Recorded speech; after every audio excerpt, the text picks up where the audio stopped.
जय हिंद साथियों, आज के इस क्लास में आप सभी का बहुत बहुत स्वागत है।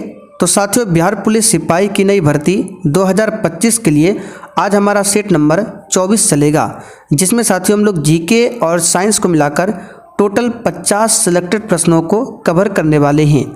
तो साथियों, आप लोग पूरा क्लास को ध्यान से देखिए और 50 प्रश्न में से आप कितने क्वेश्चन के सही सही आंसर करते हैं ये आपको सेशन के लास्ट में कमेंट करके बताना है। और जैसे ही क्लास खत्म होगा इसका पूरा पीडीएफ आपको आंसर के साथ एप्लीकेशन पर मिल जाएगा। तो साथियों, आज का पहला क्वेश्चन देखिए, भारतीय संविधान की 8वीं अनुसूची में कौन सी भाषाएं बाद में जोड़ी गई थी? चलिए सभी ऑप्शन को ध्यान से पढ़िए और प्रत्येक स्टूडेंट को नीचे लाइव चैट में या फिर कमेंट बॉक्स में अपना अपना आंसर जरूर बताना है। चलिए बताइए, क्वेश्चन 1 के लिए आंसर क्या होगा? संविधान की 8वीं अनुसूची जो कि भाषाओं से संबंधित है, इसमें कौन सी भाषाएं बाद में जोड़ी गई थी? तो देखिए, मूल संविधान की बात करें तो उस समय 8वीं अनुसूची में टोटल 14 भाषाएं थी। बाद में 8 नए भाषाओं को ऐड किया गया है और ये क्वेश्चन कई बार हम आपको बता चुके हैं। तो 14 भाषाएं थी, जो 15वीं भाषा को जोड़ा गया है वो है सिंधी। क्या है? सिंधी। और सिंधी को कब जोड़ा गया है? तो 21वां संविधान संशोधन 1967 के तहत सिंधी भाषा को संविधान में जोड़ा गया। तो 14 के बाद कितना हो गया? 15। अब बचा 7। फिर से 3 नई भाषाओं को जोड़ा गया था 71वां संविधान संशोधन 1992 के तहत। कौन कौन से 3 नई भाषाएं थी? तो इसके लिए ट्रिक हमने बताया था, नमक। यानी कि आपका ना से क्या हो जाएगा? ना से नेपाली, मणिपुरी, कोंकणी। 3 नई भाषाओं को ऐड किया गया। तो 15 और 3 कितना हो गया? 18। ठीक है, टोटल 18। अब बाद में है 4 भाषाओं को फिर से जोड़ा गया। कब? तो एक संशोधन फिर से होता है 92वां संशोधन 2003 में। इसके तहत 4 नए भाषाओं को जोड़ा गया। कौन कौन सा? मैथिली, बोडो, संथाली और डोंगरी। तो 18 4 22। इस प्रकार से वर्तमान में 22 भाषाएं हैं। तो कौन कौन सी भाषाएं बाद में जोड़ी गई? सिंधी, ठीक है, नेपाली, मणिपुरी, कोंकणी, बोडो, डोंगरी, मैथिली, संथाली। देखिए अब कौन सा ऑप्शन सेट करता है? तो अंग्रेजी तो होगा नहीं, यहाँ पर देखिए संस्कृत भी नहीं जोड़ा गया बाद में। सिंधी, कोंकणी, मणिपुरी, नेपाली या मराठी है ये भी नहीं होगा। तो बचा आपका केवल सी ऑप्शन, इसको जोड़ा गया है 21वां संशोधन के तहत, कोंकणी, मणिपुरी, नेपाली। नमक, इसको जोड़ा गया है 71वां संशोधन 1992 और बाद में फिर 4 भाषाओं को ऐड किया गया। तो डिटेल्स में आपको क्वेश्चन ध्यान रखना है, कहीं से भी क्वेश्चन पूछ सकता है। भारतीय संविधान की प्रारूपण समिति के अध्यक्ष कौन थे?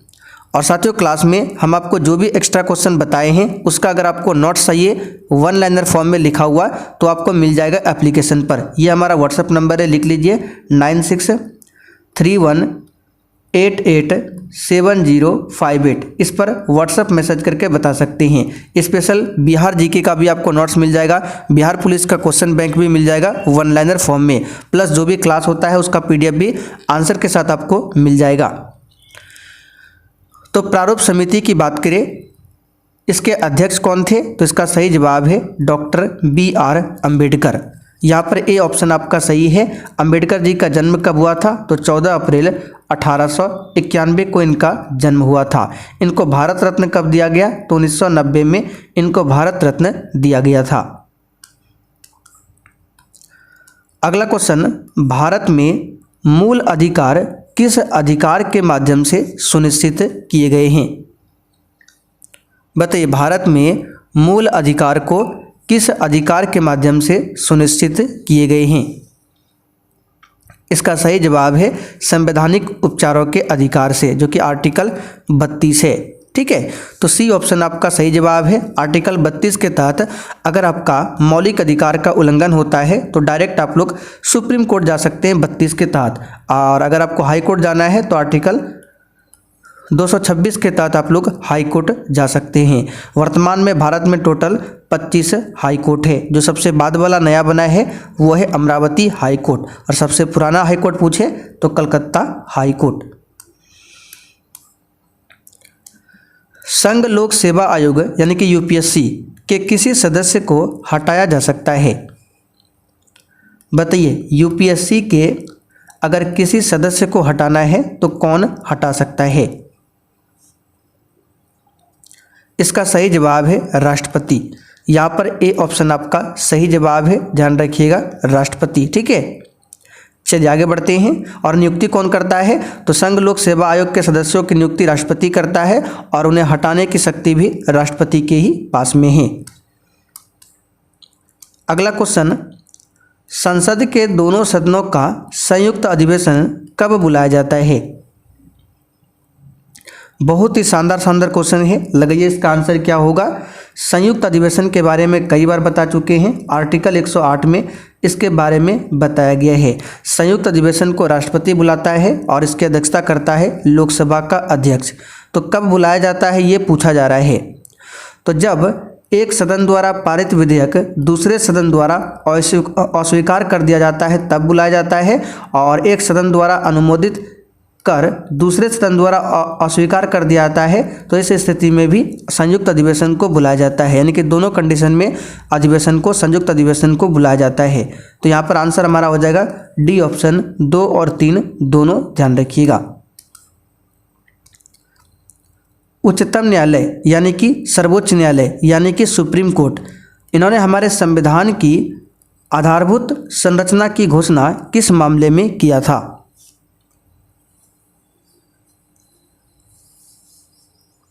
इसका सही जवाब है केशवानंद भारती का मामला।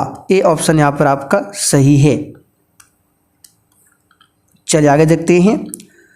बिहार पंचायती राज अधिनियम में ग्राम पंचायत की अवधि 5 वर्षों की निर्धारित है। इसकी गणना बताइए कहाँ से की जाती है?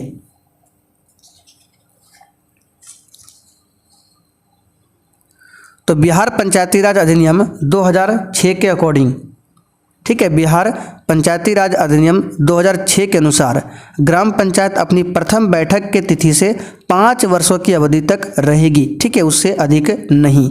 तो यहाँ पर पंचायत की पहली बैठक की तिथि से की जाती है। ठीक है, पंचायत की पहली बैठक की तिथि से कितने वर्षों तक? 5 वर्षों तक। तो बी ऑप्शन आपका सही जवाब है। संविधान सभा की प्रारूप समिति के अध्यक्ष कौन थे? ये क्वेश्चन अभी हमने आपको बताया था। अच्छा, आप लोग कमेंट करके बताइए प्रारूप समिति का गठन कब हुआ था। देखते हैं कितने बच्चे इसका आंसर कर पाते हैं। प्रारूप समिति का गठन कब हुआ था? तो यहाँ पर तो इसका आंसर हो जाएगा डॉक्टर BR अम्बेडकर। तो प्रारूप समिति का गठन भी याद कर लीजिए, 29 अगस्त, डेट सही याद रखना है, 29 अगस्त 1947 में इसका गठन हुआ था। इसमें टोटल 7 मेंबर थे, जिसमें से एक क्या थे? अध्यक्ष, जो कि डॉक्टर BR अम्बेडकर अध्यक्ष थे। भारतीय संसद किसी राज्य के नाम या सीमा में परिवर्तन कर सकती है, बताइए।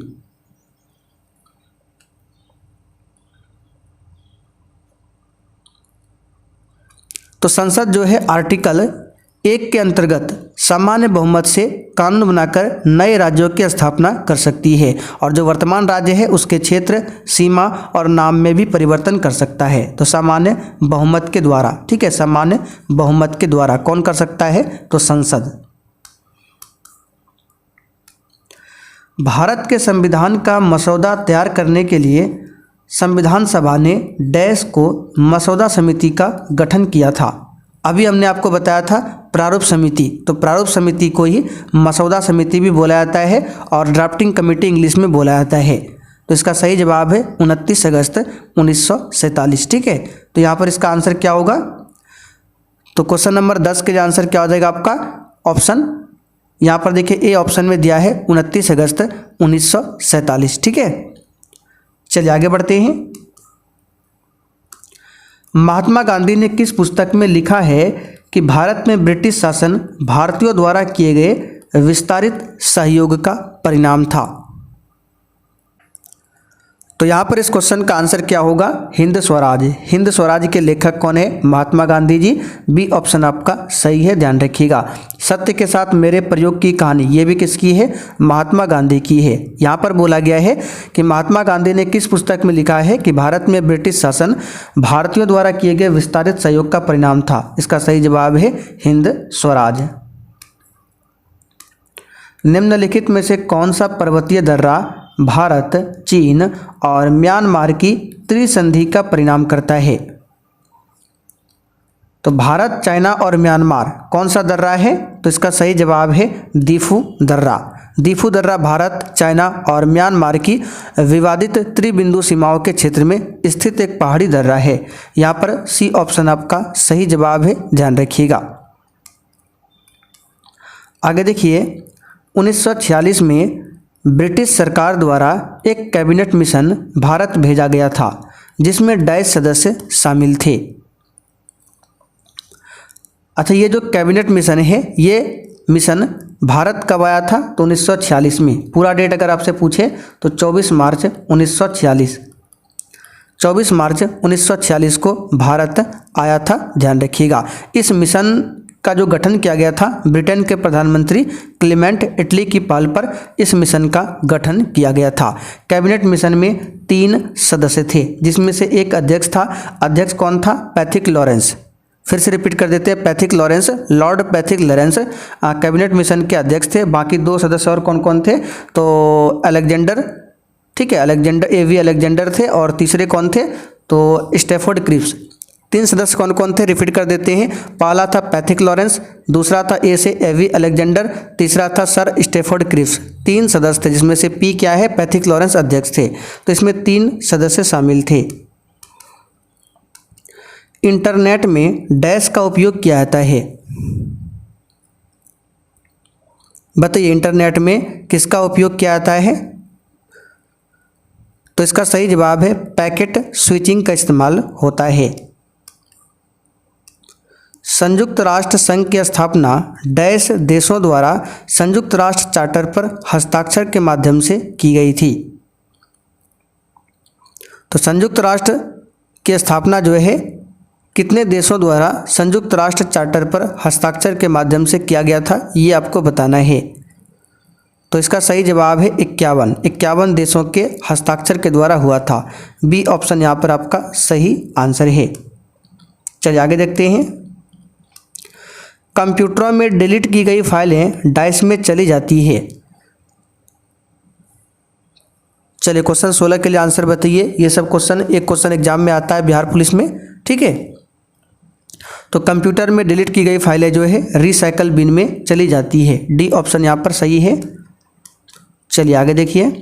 44वें संशोधन 1978 ने भारतीय संविधान के किस अनुच्छेद को प्रभावित किया? बताइए इसका आंसर क्या होगा। आपको याद होगा 1978 का डेट, 44वां संशोधन। मौलिक अधिकार में 7 मौलिक अधिकार थे जिससे एक मौलिक अधिकार को हटाया गया था, वो था संपत्ति का अधिकार, और उसे हटाकर बना दिया गया कानूनी अधिकार और उसको रखा गया आर्टिकल 300A में। चलिए 2011 की जनगणना के अनुसार भारत का जनसंख्या घनत्व कितना है?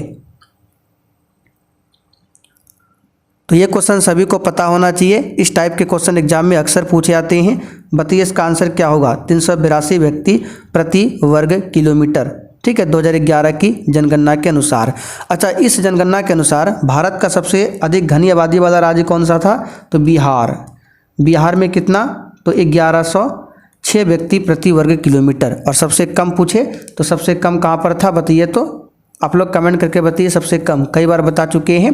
तो नंबर 1 पे तो बिहार था जनसंख्या घनत्व में, इसके बाद पश्चिम बंगाल और फिर केरल का स्थान आता है, ध्यान रखिएगा। नंबर 1 पर बिहार। लेकिन केंद्र शासित प्रदेश में नंबर 1 पर कौन आता है? तो दिल्ली। चलिए, अखिल भारतीय मुस्लिम लीग ने लाहौर प्रस्ताव को वर्ष में अंगीकृत किया था? तो इसका सही जवाब है 1940। चलिए आगे देखिए। निम्नलिखित में से कौन सा पादप हार्मोन वृद्धि को रोकता है और पत्तियों के मुरझाने के लिए जिम्मेदार होता है? बताइए, क्वेश्चन इंपॉर्टेंट है।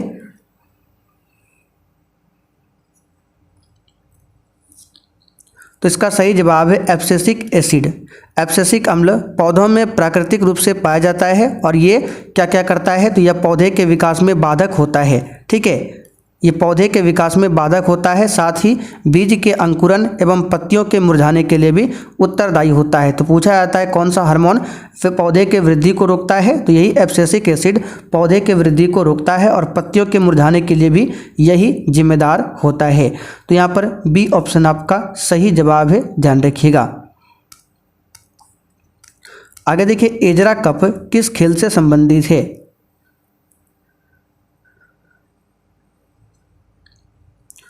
बताइए, एजरा कप किस खेल से संबंधित है?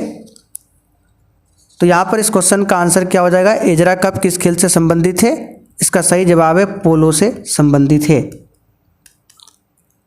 आगे देखिए, निम्नलिखित में से कौन सा पादप हार्मोन पौधे के तने के विकास में मदद करता है? अच्छा क्वेश्चन है, बताइए। अभी हमने क्या देखा? पौधे के विकास में अवरोधक कौन उत्पन्न करता है? एब्सिसिक एसिड, तथा पत्तियों को मुरझाने में वही उत्तरदायी होता है, एब्सिसिक एसिड।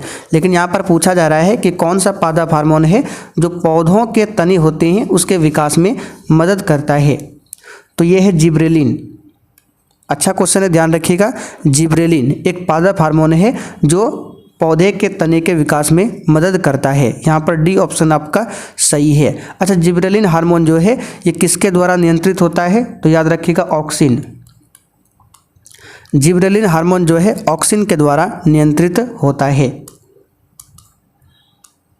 भारतीय संविधान के निर्माण से पहले 1946 में डैश द्वारा एक उद्देश्य प्रस्ताव प्रस्तावित किया गया था। बताइए, किसके द्वारा उद्देश्य प्रस्ताव?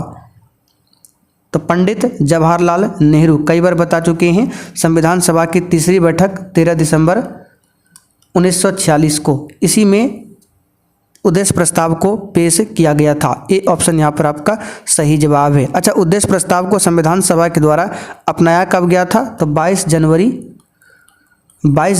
1947 को अपनाया गया था। इसे भी ध्यान रखिएगा। चलिए आगे बढ़ते हैं। एक पूर्णिमा से दूसरी पूर्णिमा के बीच की समयावधि कितनी होती है? तो ये 29 दिन, याद रखिएगा, 29 दिन से थोड़ी अधिक। ऑप्शन के अकॉर्डिंग यहाँ पर बी ऑप्शन सही है। इनमें से किसे आधुनिक अनुवांशिकी के जनक के रूप में जाना जाता है? सिंपल सा क्वेश्चन है, ग्रेगर जॉन मेंडल को। चलिए आगे देखिए, डैश आंदोलन को अगस्त क्रांति के रूप में भी जाना जाता है। आंसर है भारत छोड़ो आंदोलन। ये अगस्त 1942 में स्टार्ट हुआ था, इसलिए इसको अगस्त क्रांति के नाम से भी जाना जाता है, ध्यान रखिएगा। भारत छोड़ो आंदोलन के दौरान ही महात्मा गांधी ने करो या मरो का नारा दिया था। ठीक है, चलिए,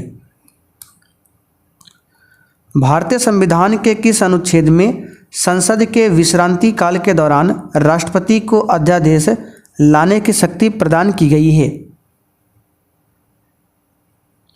और साथ ही यहाँ से क्वेश्चन ध्यान रखिएगा, इसी भारत छोड़ो आंदोलन के दौरान ऑपरेशन 0 आवर स्टार्ट किया गया था ब्रिटिशों के द्वारा। तो ऑपरेशन 0 आवर के अंतर्गत सभी महत्वपूर्ण नेताओं को ब्रिटिश भारत की सरकार द्वारा गिरफ्तार कर लिया गया था। तो ये भी ध्यान रखिएगा, ऑपरेशन 0 आवर भारत छोड़ो आंदोलन से संबंधित था। तो संसद के विश्रांति काल के दौरान राष्ट्रपति को अध्यादेश लाने की शक्ति किसके, कौन सा आर्टिकल है? 123। ठीक है, आर्टिकल 123 के तहत राष्ट्रपति अध्यादेश जारी करता है और 213 के तहत राज्यपाल, दोनों को ध्यान रखिएगा। बाकी 352 में राष्ट्रीय आपातकाल है, 52 में क्या है? राष्ट्रपति का पद है, 63 में उपराष्ट्रपति का पद है। भारतीय संविधान की दूसरी अनुसूची किससे संबंधित है?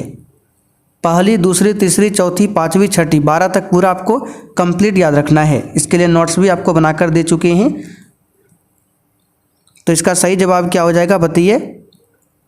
तो दूसरी अनुसूची जो है ये किससे संबंधित है? इसका सही जवाब है राष्ट्रपति, राज्यपालों, मुख्य न्यायाधीशों, उच्च न्यायालय और उच्चतम न्यायालय के न्यायाधीशों के वेतन, यानी कि वेतन से संबंधित है दूसरा अनुसूची।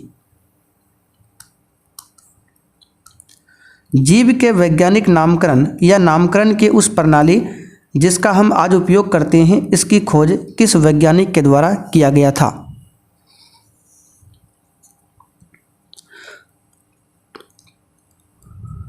तो इसका सही जवाब है कैरोलस लिनियस के द्वारा किया गया था। चार्ल्स डार्विन ने नेचुरल सिलेक्शन का सिद्धांत दिया था। एक सुक्रोज अणु डैश कार्बन परमाणु होते हैं, बताइए एक सुक्रोज अणु में कितने कार्बन परमाणु होते हैं। सुक्रोज का मतलब होता है चीनी, और चीनी का सूत्र हम सभी जानते हैं C12H22O11। अब इसमें कार्बन के कितने परमाणु हैं, तो देखिए कार्बन के 12 है, तो आंसर क्या हो जाएगा 12। ऑक्सीजन के कितने हैं 11, ठीक है। हाइड्रोजन के कितने हैं 22। फ्रांस का शासक लुई 16वां किस राजवंश से संबंधित था। अच्छा क्वेश्चन है, बताइए, ये बिहार दरोगा में पूछा हुआ क्वेश्चन है।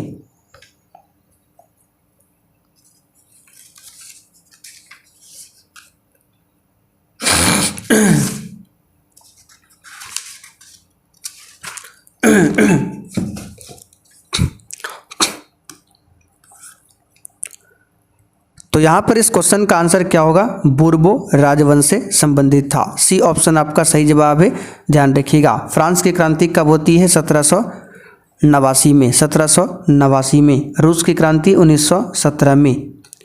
रस संवेदी ग्राही डैश का पता लगाते हैं, आंसर है स्वाद का। आगे देखिए, निम्नलिखित में से कौन सा तत्व और उसके प्रतीक की जोड़ी सही है। तो ऑप्शन ए की बात करें, मरकरी यानी कि पारा, इसका होता है Hg, कितना होता है Hg। लेड यानी कि सीसा, इसका क्या होता है Pb, ये भी गलत दिया है। सिल्वर यानी कि चांदी, इसका होता है Ag, बाकी सोडियम का Na। तो डी ऑप्शन ही यहाँ पर केवल सही है, बाकी सब गलत है। सेंटियागो राजधानी है, बताइए किसकी राजधानी है सेंटियागो।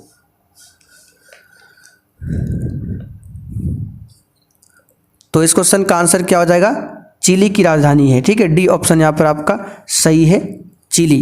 पेरू की बात करें तो पेरू की राजधानी कहाँ पर है, लीमा, पेरू की राजधानी लीमा। उरुग्वे की राजधानी कहाँ पर है, तो मोंटेविडियो। गुआना की राजधानी कहाँ पर है, जॉर्ज टाउन। और चिली की सेंटियागो। यूनेस्को का मुख्य कार्य क्या है, चलिए बताइए। यूनेस्को का मुख्यालय कहाँ पर है, पेरिस में, और इसकी स्थापना 1945 में किया गया था। इसका कार्य है शिक्षा, विज्ञान व संस्कृति में अंतर्राष्ट्रीय सहयोग द्वारा शांति की स्थापना करना। 2011 की जनगणना के अनुसार बिहार में कौन सा जिला न्यूनतम साक्षरता दर वाला जिला है, बताइए इस क्वेश्चन का आंसर क्या होगा। तो इसका सही जवाब है पूर्णिया, ठीक है, क्या हो जाएगा पूर्णिया। चलिए आगे देखिए, कालाशोक किस राजवंश से संबंधित था, आंसर हो जाएगा शिशुनाग वंश, ठीक है। शिशुनाग वंश से संबंधित था कालाशोक, यहाँ पर बी ऑप्शन आपका सही जवाब है। कालाशोक जो था शिशुनाग का पुत्र एवं उसका उत्तराधिकारी था। कालाशोक के समय में ही आपको याद होगा वैशाली में द्वितीय बौद्ध संगति का आयोजन हुआ था। तांबे की वस्तुएं अपनी चमक खो देती है और हरे रंग की परत बनाती है, जो क्या है,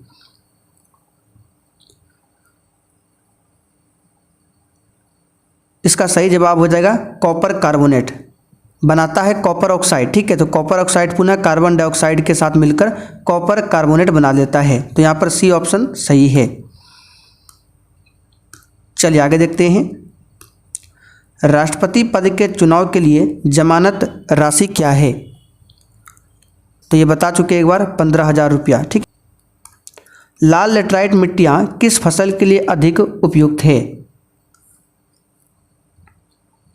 तो लेटराइट मिट्टी हम बता चुके हैं काजू के लिए उपयोगी है। ए ऑप्शन यहाँ पर आपका सही है, काजू, ठीक है। द्रव अवस्था से गुजरे बिना गैसीय अवस्था का सीधे ठोस अवस्था में परिवर्तन क्या कहलाता है। अगर कोई ठोस से बिना द्रव में बदले डायरेक्ट गैस में बदल जाता है तो वो है ऊर्ध्वापातन, और द्रव अवस्था में गुजरे बिना गैसीय अवस्था सीधे ठोस में अवस्था में आ जाता है तो उसको कहते हैं निक्षेपण या फिर निक्षेप। रुधिर कणिका जो रक्त के थक्का निर्माण में सहायक है कौन है, बताइए इस क्वेश्चन का आंसर क्या होगा।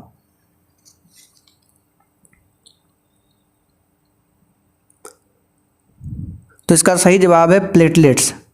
सी ऑप्शन यहाँ पर आपका सही जवाब है, प्लेटलेट्स। ठीक है, जिसका वैज्ञानिक नाम है थ्रोम्बोसाइट। प्लेटलेट्स को थ्रोम्बोसाइट भी बोला जाता है, ध्यान रखिएगा। चलिए आगे देखते हैं 45। जब संवैधानिक संशोधन का विधेयक राष्ट्रपति के पास जाता है तो वह बताइए।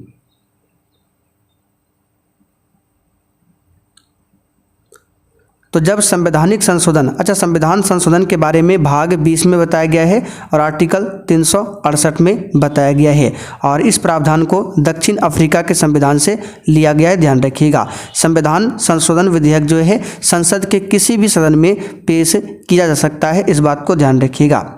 तो जब वो विधेयक राष्ट्रपति के पास जाता है तो अपनी स्वीकृति प्रदान करने के लिए बाध्य है राष्ट्रपति। डी ऑप्शन यहाँ पर आपका सही जवाब है, ध्यान रखिएगा। ठीक है, चलिए आगे देखते हैं। पॉलीसाइथेमिया में किस प्रकार की कोशिकाओं की संख्या अधिक हो जाती है? तो यहाँ पर इस क्वेश्चन का आंसर क्या हो जाएगा? एरिथ्रोसाइट। एरिथ्रोसाइट बोले तो आरबीसी का ही वैज्ञानिक नाम है एरिथ्रोसाइट। यहाँ पर बी ऑप्शन आपका सही जवाब है। चलिए आगे देखिए, सोडियम यौगिक का नाम बताइए जिसका उपयोग कठोर जल को मृदु करने के लिए किया जाता है। यहाँ पर आप लोग ध्यान दीजिए, कठोर जल किसे कहते हैं? तो कठोर जल वैसा जल होता है जो साबुन के साथ झाग नहीं बनाता है, उसे ही कठोर जल कहते हैं। और जल में जो कठोरता आती है किसके कारण आती है? तो जल की कठोरता उसमें मौजूद बाइकार्बोनेट, क्लोराइड, सोडियम सल्फेट और मैग्नीशियम के कारण होती है। और जल की इस कठोरता को दूर करने के लिए वॉशिंग सोडा, ठीक है, वॉशिंग सोडा या सोडियम कार्बोनेट का उपयोग होता है। ठीक है, वॉशिंग सोडा का ही नाम है सोडियम कार्बोनेट। यहाँ पर ए ऑप्शन सही है। जिप्सम का सूत्र क्या है? आप लोग कमेंट करके बताइए। तो निम्नलिखित में से किस संगठन ने सारथी मोबाइल ऐप लॉन्च किया है? इसका सही जवाब है सेबी, SEBI, सेबी। ठीक है, चलिए आगे देखते हैं। निम्न में से कौन से राज्य के उच्च न्यायालय के क्षेत्राधिकार है? बताइए। यहां पर आपको कूट के माध्यम से आंसर बताना है। तो उच्च न्यायालय के क्षेत्राधिकार में प्रारंभिक क्षेत्राधिकार आता है, बिल्कुल सही है। अपीलीय क्षेत्राधिकार, निरीक्षण क्षेत्राधिकार, ये तीनों आता है।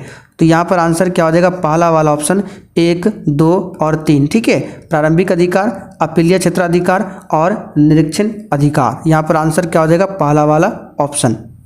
अच्छा, ये जो उच्च न्यायालय है इसके गठन के बारे में किस आर्टिकल में बताया गया है?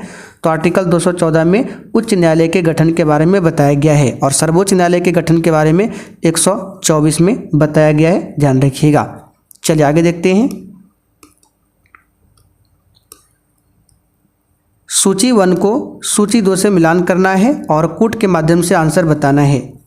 चलिए ABCD ग्राम पंचायत का गठन है, किस आर्टिकल में है? यहाँ पर देखिए। तो ग्राम पंचायत का गठन, इसके लिए आर्टिकल 40। ठीक है, ग्राम पंचायत का गठन आर्टिकल 40।